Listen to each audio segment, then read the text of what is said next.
Kwebaza baganda bange bekyalo bagambe tebabangako mukolo gwa Olumbe munene gwe mu kitundu kyaffe abantu batwagadde nnyo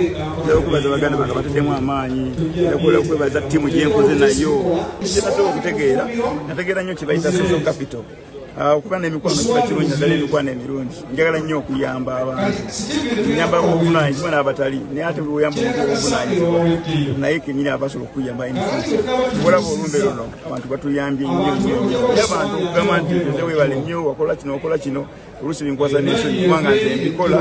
nasagala n'abantu bamanyi neerabirawo nga tabantu banneebaka Honorable Patrick Nsamba aba mu kitundu kyaffe tumwagala nnyo mukwano gwange nnyo olaba nti buli MP abadde avayo okungamba nti muntu mulungi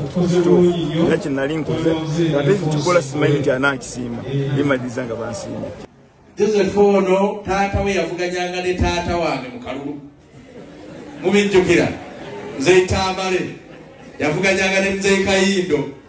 era twakola tugenda otandika okutegeera nga bavuganya naye ate kuffe nze ne mutabani we omusajja ono kusale kiri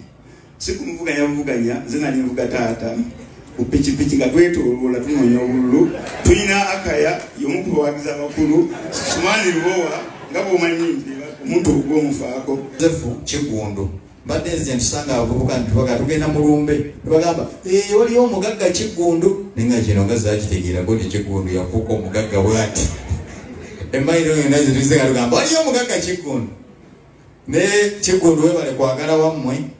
kuba oba oli awo tobakuba musajja sitwandize kasanda gwe omuntu gwange ogusoze so nga ate nakubanga ebidongo naye eno saatuukayo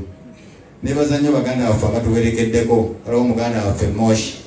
Moshi ono yampa ebiwandiiko ebibiririrako ssebo yahe